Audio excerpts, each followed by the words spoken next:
share, and comment. My blueberry. Oh, so generous. Oh, namigay na po ng bunga. Look at that. Oh, why? Happy. Oh. Oh.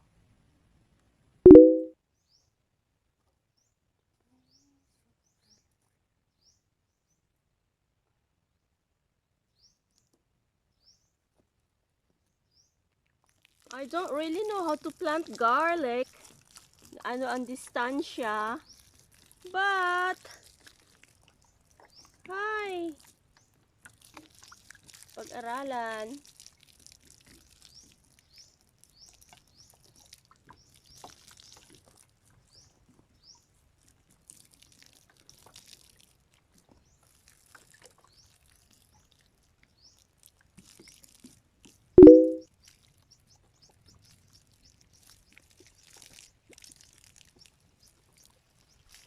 Ang hirap po ng tubig dito, baka magkulang. So,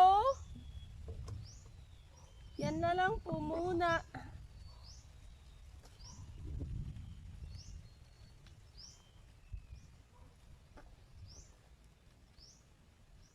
Ang garlic.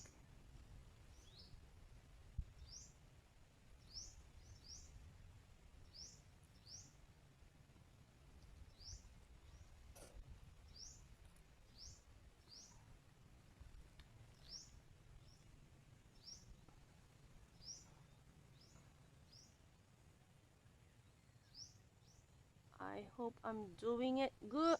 I'm doing it properly. Pag hindi,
oh, chinchay. I don't know how to do it. Just do it. Just do it.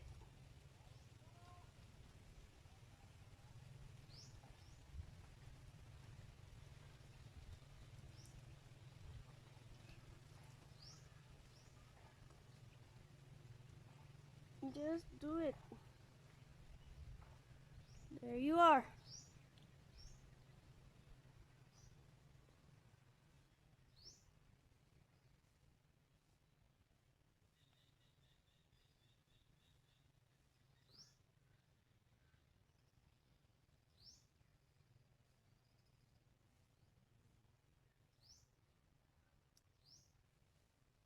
Wah.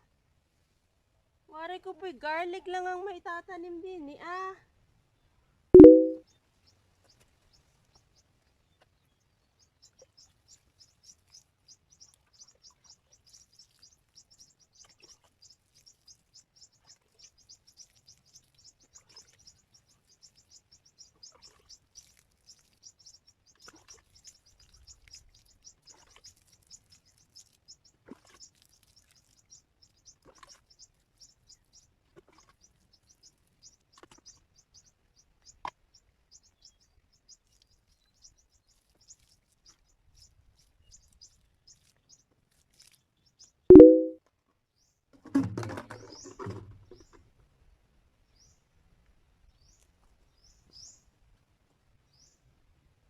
Where was the last one? Dito? Dito, dito. Yes, there you go.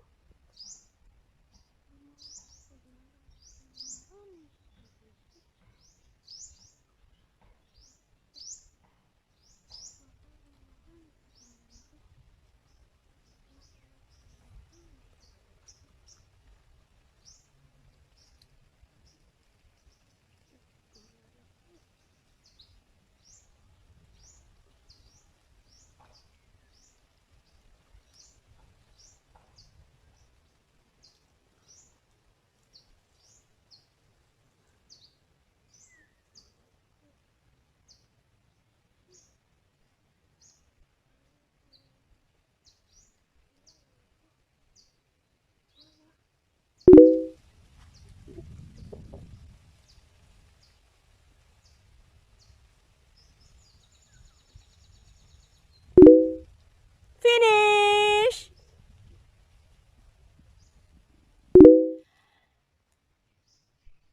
Kanina pong umaga, medyo umulan. And now, sa oras pong ito, time check, it's 8 a.m. Makulimlim. So, I was thinking, kung magsasalok po ako ng pandilig, maghihintay ng ulan. Ay, ito po minsan ang problema dito, maulan, tapos sisikat ang araw. Yung pong ulan is few minutes. Tapos iinit. Ahay! Kain po muna tayo ng Star Apple. Ay, makulimlim po sa kabila. Masikat po ang araw dito sa kabila. Tapos ang sasalukan pinapakalayo. Ay!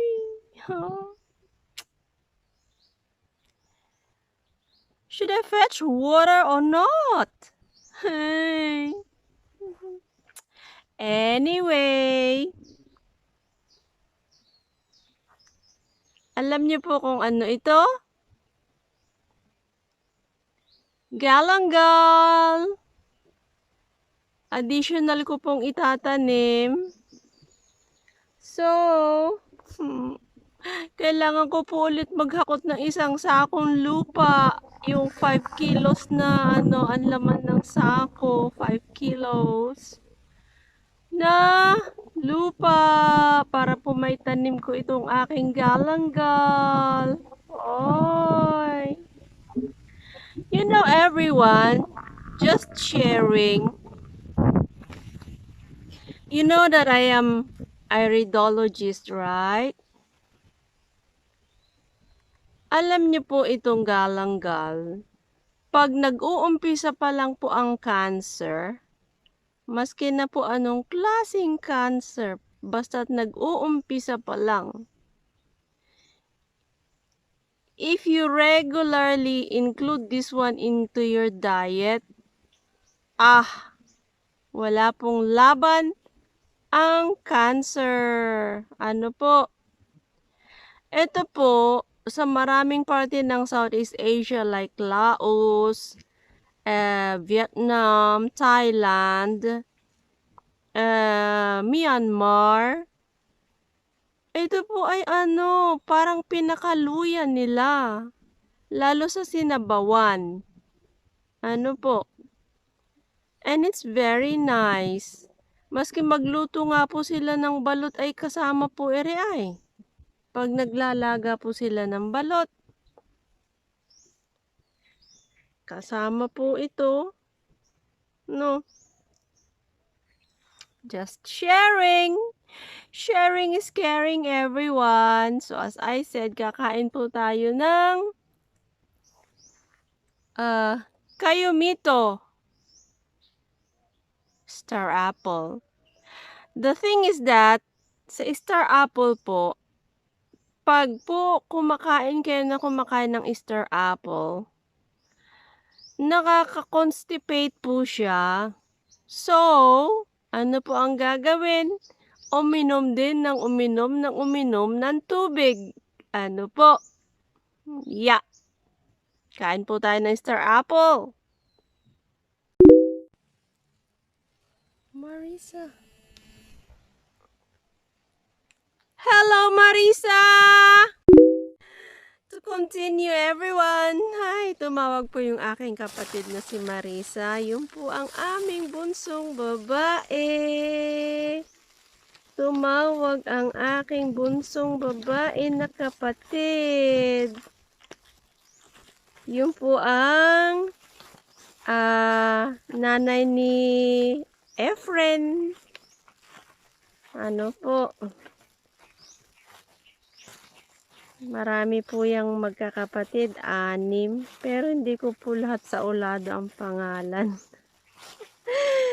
Ano nga pangalan? Si Ralph, si Laika. Ay, yung iba, hindi ko matandaan ang pangalan.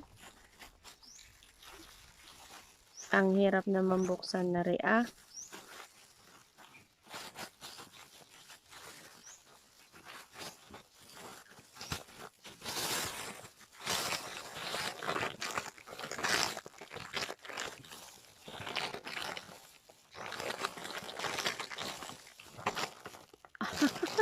Laglag.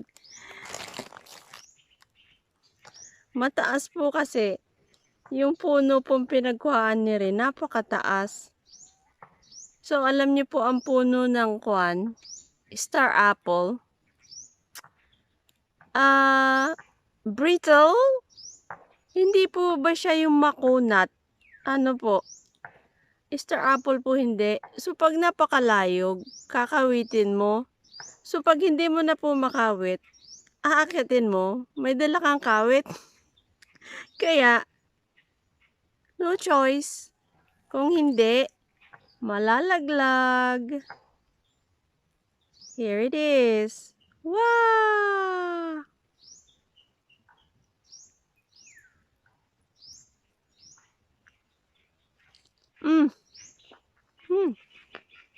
Yun pong aking panga. Naingangang ako na ng maximum. Pero medyo makirot-kirot pa po. But I'm getting better. Okay, kain po muna tayo. Ano? Second one. Pagkatapos po nito'y tama na. At iinom po tayo ng maraming tubig. The color is so nice, right? Ganda po ng kulay.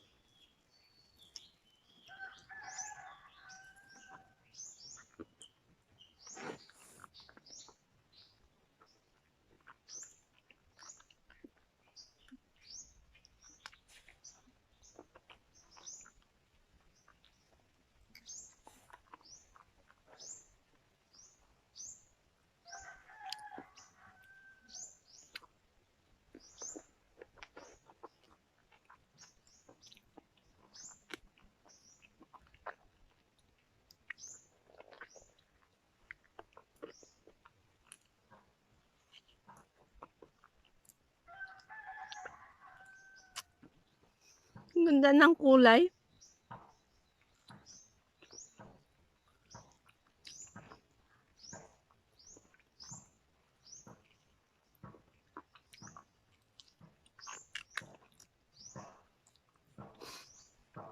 Rustic eating, ano po.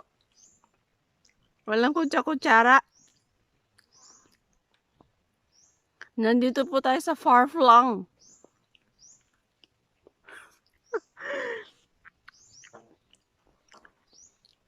Yung po kutsara, huhugasan pa.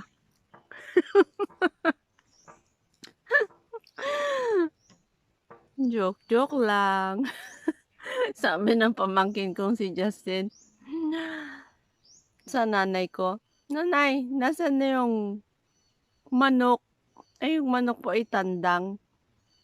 Sabi niya, Tapos sumagot yung pamangkin ko, joke lang. Natawa ako.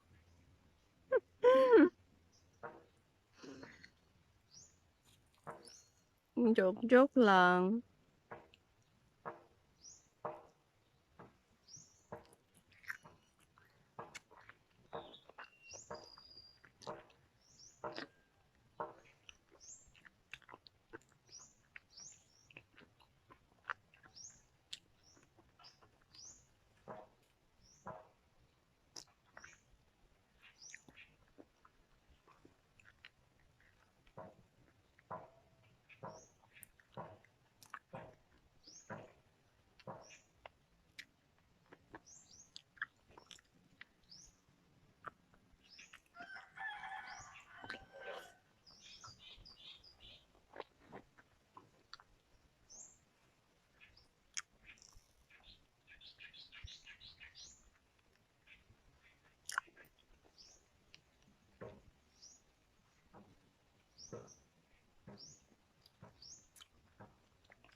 Yum!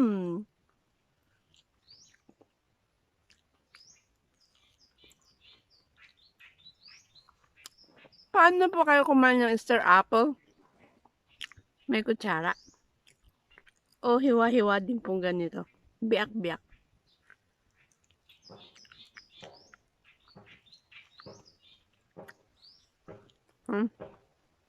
Yung pong kulay nito, yung ate ko sa itaas, si Ate Lilian, di po ba't anak niya si Jay?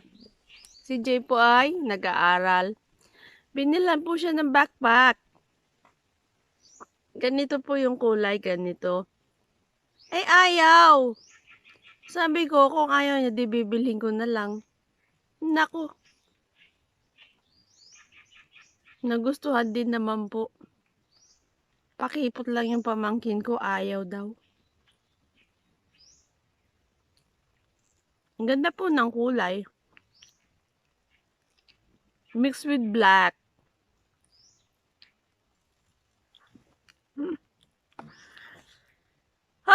Iinom po tayo ng tubig.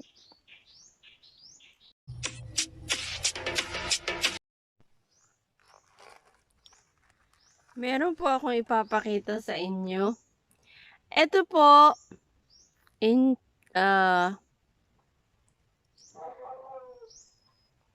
how should I say it? Chinese metaphysics, at saka po sa Indian metaphysics. This symbolizes travel in its layer of meanings.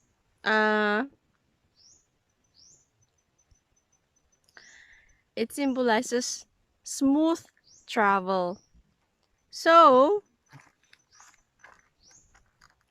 bago po ako pumunta dito sa Pilipinas, nakabili po ako nito. Online. It's not cheap, ano po. Kasi yung gray, mas mura. Yung mayroon siyang gold hues, mas mahal po. Ito po ay pinamulot namin nung ako'y sumama po sa pangingilaw. Here it is. Tada! Cowrie. You call this cowrie shells. Tingnan niyo po. Gold siya po, ano? Yung iba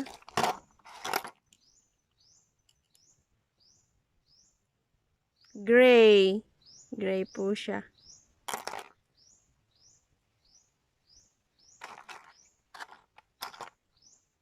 So,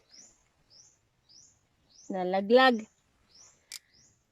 The bigger it is, the expensive it is. Yan. Ay! Ano po pala ito? Hey! Kailangan pong, you have to isolate it for few days. Ito po ay, wari ko'y 2 linggo na. No? So, may amoy pa rin po. So, kailangan po siyang mabilad ng todo-todo para po yung kanyang laman, mawala ang amoy. Cowrie shell. I love this. Tapos, ngayon po ay panahon na sampalok. Pulot-pulot lang po yan. Sa Malaysia, ano po ito? Part of daily use sa pagluluto. Pero dito po ay hindi. So, I was thinking, yung puno po ng nanay ko, ang daming bunga, kikipilin. They call it here kipil, meaning, babalatan, tapos, kikipilin. But, sa Malaysia po, all year round po ito kasi, inilalagay nila sa plastic, I think by machine. By machine po ang ginagamit. Kasi, meron po siyang, 500 ml? No. 500, is it 500? Ano po siya? May timbang. May malaki, may maliit. Ganun po. Dito naman po ay kipil daw, kipil. So, kikipil po tayo for future use. Ito pa po yung isa.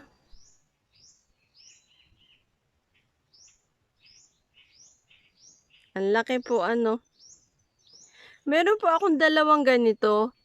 Again, nasa Malaysia, putol po yan, nilagari, at ginagamit po sa pagbublow yun. So, eto po, nakuha po sa dagat, kikiskisin daw po ito, o kaya babanlian, para maging puti. Yung pong nabili ko from Tibet, na 2 ganito, mas malalaki, it's not cheap. Puti. Ano po. So, this one, bago pa lang po nawawala yung kanyang laman.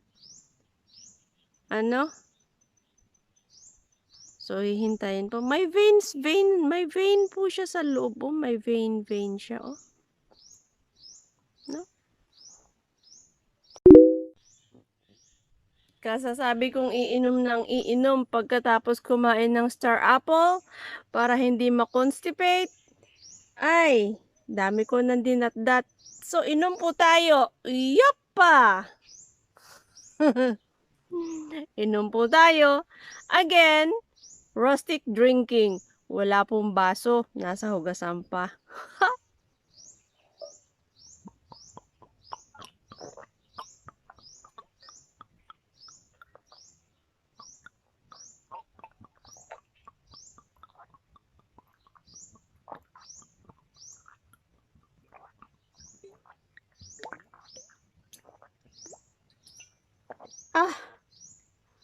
May 130 ml na po kaya yung nainom ko? Bahala. So, everyone, thank you so much for watching. I'll keep you updated sa akin pong bahay kubo. And to my subscribers, thank you. Naging 166 po the last time na nag-check ako. Thank you so much. And do subscribe. Magandang araw po sa ating lahat and happy gardening!